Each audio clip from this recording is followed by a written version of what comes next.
Alrighty. Hello. Okay, so some people were having some difficulty last week viewing the PowerPoint with audio, which is why I put the fix in. And I looked when I got back from the funeral I was gone all weekend. When I got back, I noticed some people were still having some trouble.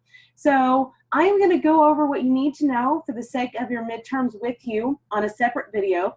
And to make sure that we don't run into that problem again with PowerPoint ever again, henceforth I'm going to make all of your lectures here in video form and on YouTube. I know everybody can access YouTube. So let's go ahead and get started. This week we are talking about Chapter 8, which is the justice system, which is the penal system. So let's go ahead and get started.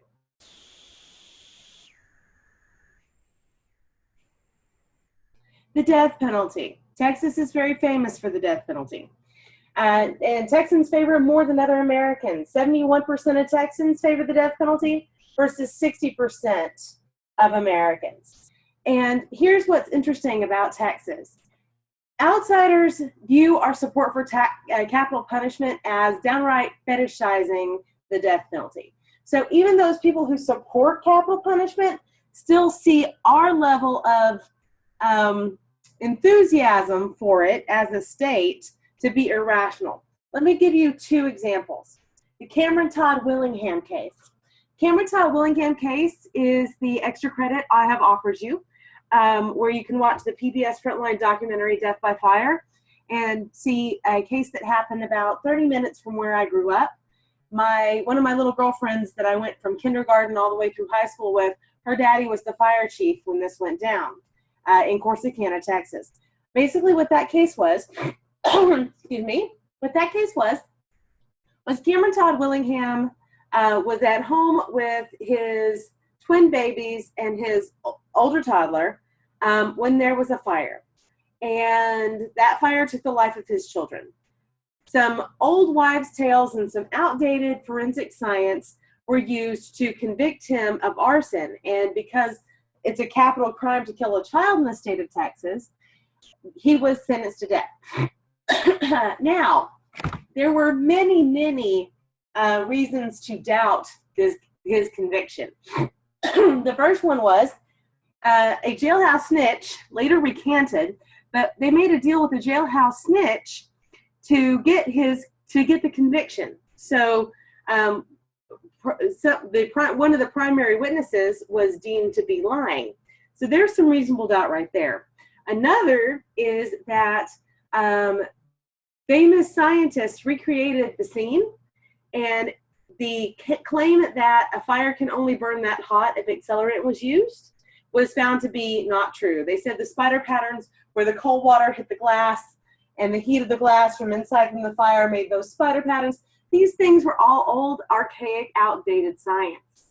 So we had the situation where we had a man that was more than likely innocent, sent to die. The Board of Pardons and Paroles asked Governor Perry at the time to commute his sentence, to give him a de novo review.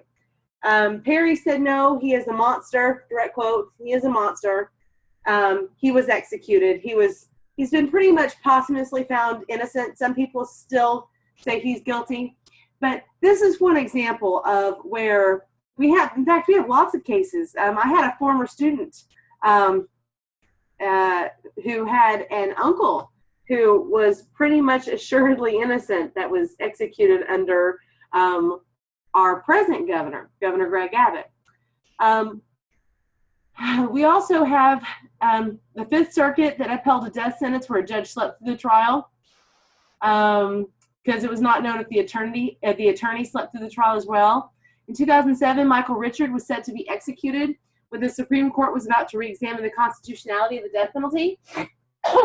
And so his lawyers scrambled to request a stay of execution pending that judgment, but their printer malfunctioned. So they called the High Court of Criminal Appeals, and they asked them to stay open just 20 minutes longer so they could get that appeal in. Judge Sharon Keller said, this court closes at 5. They would not stay open. Michael Richard was executed later that day.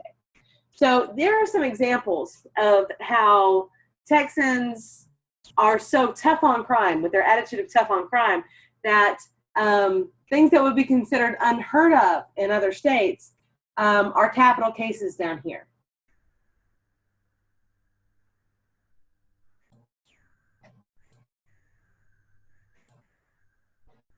Now, the United States has the highest incarceration rate in the world per capita. We put more people in jail than anywhere else in the world. And if you ask yourself why we do this, the answer is pretty much drugs.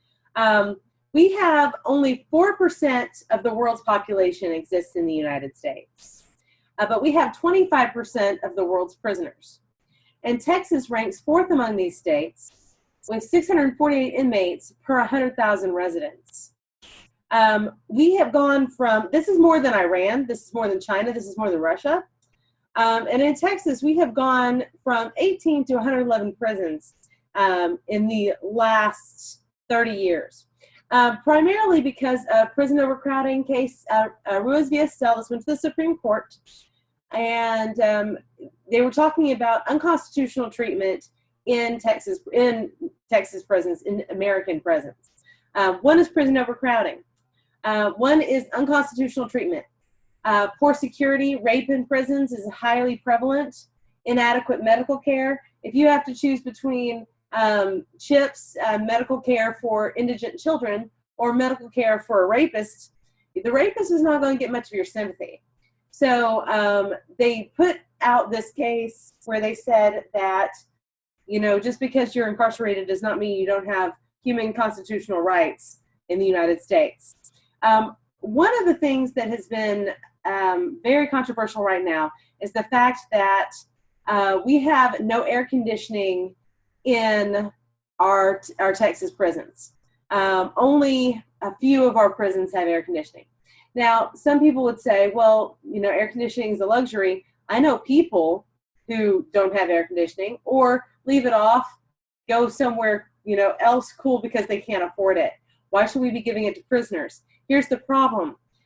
We had 4 prisoners die of heat in 2011 because temperatures in those cement boxes reach over 150 degrees. You can't necessarily open a window, and it's deadly. We have so many people dying of heat. We have heat exhaustion. We have heat stroke. Texas also has 5 out of the 10 worst prisons for rape. So let's go ahead and move on. Policies in Texas tend to criminalize more behaviors. This is one of the reasons why we have more prisoners than other states do. Most of this is drugs. Texas pays $378,820 per day to arrest and jail for drugs. Part of this is our political culture because we're tough on crime as a state. Long sentences are very popular among voters. Some of it is stiff immigration laws, but most of it is drug laws. In 2007, there was a need to build 17,000 prison beds. And they said, wait a second, let's shift toward treatment beds. If we're talking about drug offenses here, we're not talking about people who are hardened criminals. We're not talking about people who are raping, murdering, stealing, that are threats to society. We're talking about people that are addicts. If we instead build treatment beds to treat their addictions or whatever their social cause, the social underlying social causes of their crime are, then we can reduce recidivism. Recidivism is a fancy word for repeat offenders. So if we can reduce recidivism, even though it costs more to treat people than it does to simply lock them up in a prison, it actually costs less in the long run because they're less likely to return. So this was a $241 million investment, but it saved $1.6 billion in prisons. And this is because it costs $47 per day at most. Sometimes it just costs 556 cents a day, $5.56. It costs $47 a day at most to keep someone in prison. but it only costs $5.56 per day to treat somebody. In fact, our prison system is so bad, it costs $18,000 a year to jail somebody, $47 a day. Probation is $3.74 per day is supervised. So if we let people out on probation and we say, if you mess up, you're going back to jail and you don't want to go back to jail, and we supervise that probation, it costs us $3.74. Now, if the probation is not supervised, if it's just you get caught doing something bad rather than having to check in, having to do urine analysis and things like that that some people have to do, that's only $1.24 per day. So it's a lot cheaper to go this rehabilitation route. It's motivated by cost, motivated to reduce recidivism. Treatment is mostly used for nonviolent crimes and substance abuse offenses. It's a lot easier to force people out there to work and pay for their own food than this to pay for food. In fact, because our budget got so thin in 2011, we stopped serving lunch on weekends to prisoners. There's no lunch on weekends in Texas prisons anymore. Also, we do execute a lot of people, but not so much that you would assume this would be an issue. We got rid of last meals. Remember that the tradition of what do you want for your last meal? Some people like to look and see what prisoners asked for. We have no last meals. You basically get what the general population gets.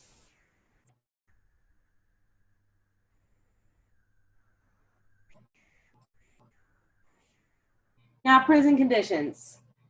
Texas has a reputation for having the toughest facilities. Like I said, harsh living conditions. It doesn't help the fact that we're down here in the South where it gets very, very hot. And if you don't have AC, you do have people dying from heat-related causes. You have people suffering from heat-related causes. Harsh living conditions, violence is very, very common. Like I said, a nationwide poll of the 10 worst prisons for rape in the United States, 5 out of the 10, 50% were in Texas. Then there's also that move to privatization. Privatization can be, as far as the public administrator's viewpoint goes, and I am a public administrator, privatization is often a very smart thing that governments do to create a market out of something that has no market. Because if you force people to come up with cost-effective ways to deliver things, they are more likely to become efficient and less government waste. But let me tell you what happens when it comes to prisons.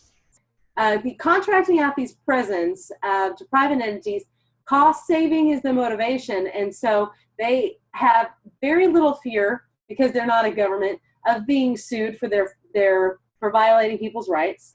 So conditions are harsher.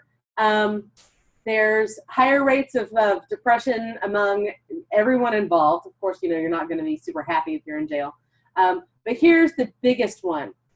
Private prisons lobby for more penalties in order and still get tax money. So private prisons are a lobby group where they're trying to put more people in jail to get more money. They also import violent offenders into Texas. So if you have a hardened criminal in Arizona that's causing trouble there, why not move them to your Texas prison? So this means that when we privatize our prisons, we end up getting other states' violent offenders, people who could break out and cause problems. So that is one issue with privatization.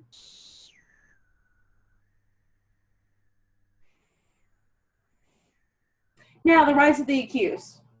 Everybody's grown up around television enough where they could probably recite Miranda Rights. You have the right to remain silent. If you waive that right, anything you say can and will be used against you in court of law. You have the right to an attorney. If you cannot afford one, will be provided for you. Everybody knows the Miranda Rights. That came out of the Miranda case, where people were not made aware of their rights and therefore were acquitted because they did not know their constitutional rights. So indigent defense is a big one of those rights. It's conferred also by the Texas Constitution, not just by the Bill of Rights, the U.S. Bill of Rights. But here's the problem with it. Indigent defense is not, of course, it's not Johnny Cochran. Indigent defense, of course, is not going to be your big, sexy, high-profile Hollywood lawyers. It's going to be those people that are working for very little. They're either working for legal aid or they're hired by the state to defend you. Some places have enough cases where they have a public defender. Others have to contract out their public defenders. So you're not necessarily, if you need a public defender, going to be getting the best possible one. So that's why in 2001, the state of Texas came up with the Fair Defense Act. This sets minimum standards for defense. So you can't have somebody that was previously an ambulance chaser that's basically getting payouts for people that slip and fall at Costco, okay? And have that person turn around and defend someone accused of a capital crime. That person is not qualified or experienced enough in a capital case or even in a criminal case. So what you're doing there is you're also, by allowing people who have incompetent defense to have incompetent defense by hiring them this incompetent defense under the indigent defense right that they have, what you're doing is you are just opening up for more money to be spent in appeals or for that person to have their conviction overturned on the basis of inadequate counsel. So they realized, it serves the purpose of justice to have minimum standards for defense. So that it serves a good thing in that it actually gives people adequate defense. But also it pays for itself. So the money we have to pay to get somebody adequate counsel, we're going to save that money in lawsuits later on down the line.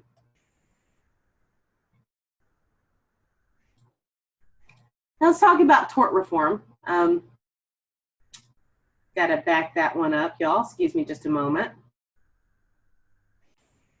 Here we go. So sorry about that. I don't know where that came from. It has now been deleted. Tort reform. What is tort? Tort are those lawsuits for money, for remuneration. We talked a little bit about what remuneration is and what it means. So this is in the civil lawsuits. Remember civil versus criminal? Civil suits alleging personal or property injury due to unlawful action is tort. So it's a cost to business and it's a cost to consumers. Let me give you an example. In Canada, up there in Toronto, a neurosurgeon pays about $40,000 per year, and that's Canadian dollars, which is pretty close to American dollars. Pays about less than $40,000 per year for insurance, okay? A neurosurgeon in Houston, Texas would pay over $300,000 per year. And this is because we had no cap on damages. So if you damage someone's brain, that's their ability to feed their family. Suppose they were making $80,000 a year, and their life expectancy, because they were in their 30s, is expected to be 50 years times $80,000 a year. Then you've got to handle other things as well.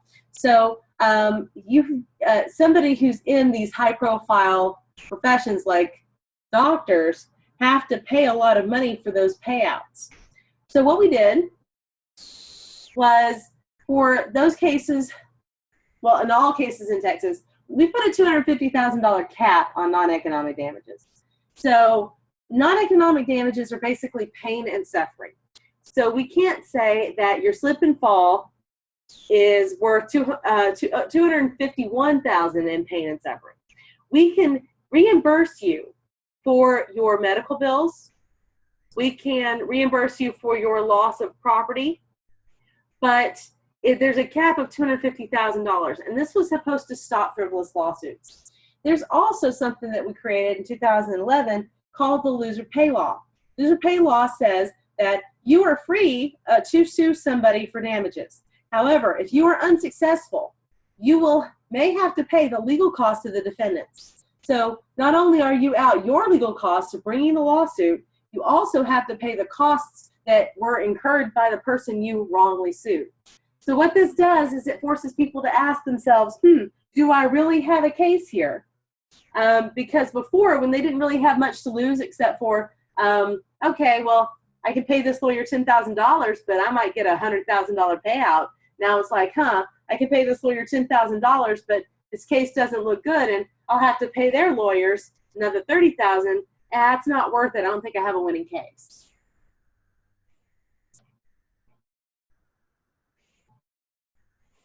Let's also talk about the castle doctrine. You guys wrote a paper about this, so I don't really need to talk about it that much. If you get a chance, I would go and listen to the Joe Horn tapes. When I have a face-to-face class, this is something I do in class. This is about the justified use of deadly force. Since 1973, the law included the responsibility, duty to retreat is what it's called. Duty to retreat is you were always allowed to. Texans were always allowed to protect themselves, always. And the benefit of the doubt really did fall on you if you were in your home. So you had to say that I had no other choice but to use lethal force. But the duty to retreat was essentially that if you had an option that was not lethal force, you were required to take that option first. So it was brought in 1995, but in 2007, the duty to retreat was removed completely. So essentially, you have the right to protect your life or property, even if your life is not in danger, and even if you have the opportunity to retreat and call the cops, instead, you no longer have to. And let me give you an example of how this is problematic. My husband's brother-in-law, married to his sister, lived in a house in Richardson, Texas. And next door, there was a man who put a refrigerator out on his curb. Still on his front lawn, but out on his curb. And like many homeless people do, he went in the refrigerator. It was next to the trash and everything else. A homeless man went into the refrigerator looking for scrap metal, looking for things that he could recycle, things that he could sell. And from the second story window, the neighbor shot and killed this homeless man. The neighbor was declared not guilty because technically he was standing his ground and the person was on his property, even though the person was essentially going through trash. So this is an example of that law in action. It's highly unlikely for anybody that is shooting an intruder to ever face any sort of charges. The law applies to your home, your vehicle, your place of work, and the law says anywhere a person has the right to be present.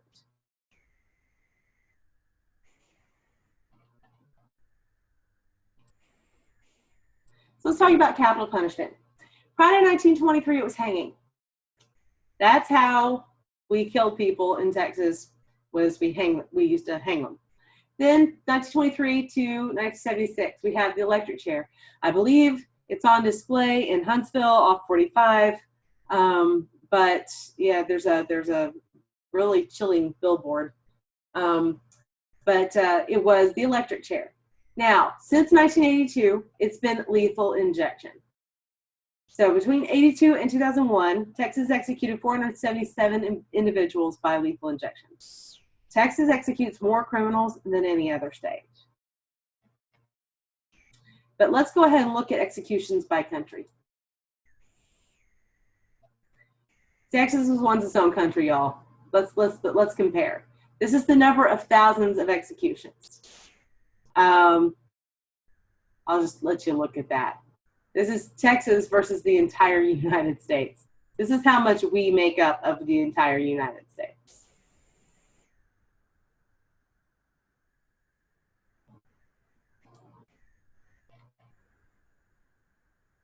Now, 10 out of 12 states without the death penalty have higher murder rates. Murder rates that are actually lower than the national average. Half of states with the death penalty have higher than average. So, the death penalty, the Texas culture embraces the right to execute citizens for violating certain laws because it's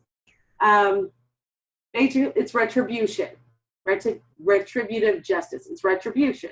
It's justice. And the whole idea of deterrence. Deterrence is If someone feels like they're going to be killed for their crime of killing, they are less likely to kill. Fortunately, their research on this is a mixed bag, and you'll find that out when you write your paper, which is due on Friday. Support for the death penalty in Texas remains strong. Here's what's interesting about it. 73% of Texans, as polled in 2012, believe in the death penalty. They're fundamentally in favor of the death penalty. But only 51% believe it is applied fairly.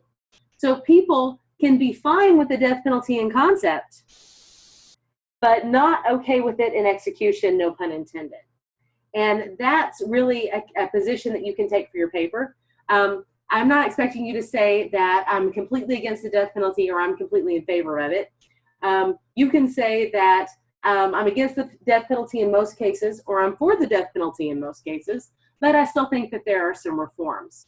Also, 61% of people in the United States support the death penalty in 2012. Not as high as in Texas, but it peaked at 80% in 94. But more people support the death penalty than don't. In fact, in California, they just had an opportunity to remove the death penalty and save it a lot of money, and Californians decided not to do that.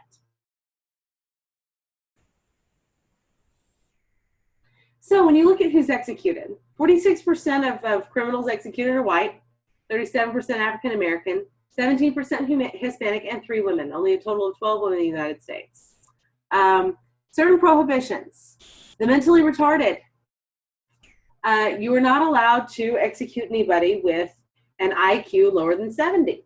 I think actually 75 maybe, but anybody who's deemed mentally retarded. However, there have been many circumstances where we have done this anyway. There was a man that ordered his last meal, and he ordered his favorite dessert, and he didn't eat it. And he was asked, "Oh, aren't you going to eat it?" And he's like, "Oh no, I'm saving that for after my execution." Clearly someone who did not understand what was going on here. Average cost per sentence. To incarcerate someone for 40 years, we're looking at $750,000. To execute them, we're looking at $2.3 million. So let me compare California to Texas in the next slide. In Texas, if you were sentenced to death, you can expect to be executed within 10 years. Depends on how many appeals you have, how many stays are granted, that sort of thing. In California, defendants are sentenced but seldom executed. Texas, we focus on a speedy process. In California, their focus is minimizing errors.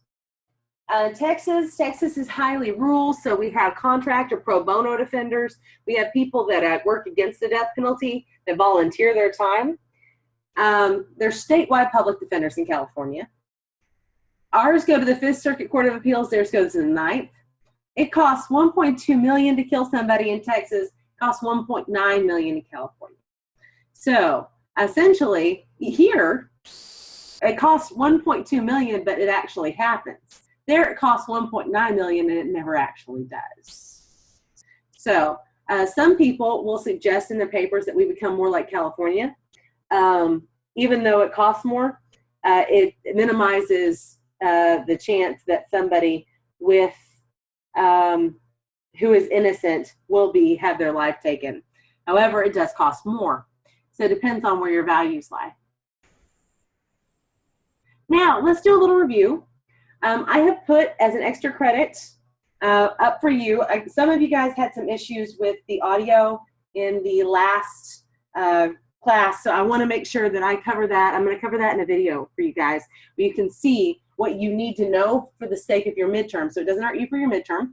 I'm happy to, in fact, I'm just going to go ahead and turn everybody that attempted that quiz into 100, so it doesn't hurt you at all. And I'm also going to give you an opportunity to take an extra credit quiz, a review, before your midterm next week. So let me give you the answers to that. Which of the following is least likely to be capital murder according to Texas law? Murder of an intruder in your home? Knowingly murdering a peace officer? Well, actually, we know for a fact that that is a capital crime. Murder for pay, capital crime. Mass murder, murder to obstruct justice. Murder of intruder in your home. The answer is A.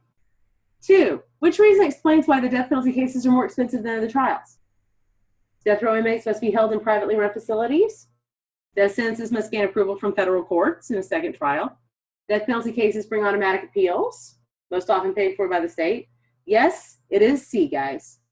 Which are the 2 methods of execution that Texas has employed since 1923? Who remembers it? We know it since 1982, it's lethal injection. But between 1923 and 1982, it was, remember Old Sparky, the electric chair. The recent focus on rehabilitation over incarceration would be an option, most likely for which of the following offenses? Rapists? Well, God, I hope not. Armed robbers? No. Human trafficking? No. Drug use? Your answer is drug use. Now, according to the author, the lecturer, what's been the primary motive toward emphasizing rehabilitation? Has it been a change in political culture, constitutional amendment, popular outcry? The answer, guys, is cost savings. It's just cheaper. It's just cheaper to rehabilitate people, get them back out into society, not have to take care of them the rest of their lives, than it is to incarcerate them and then have them come back again.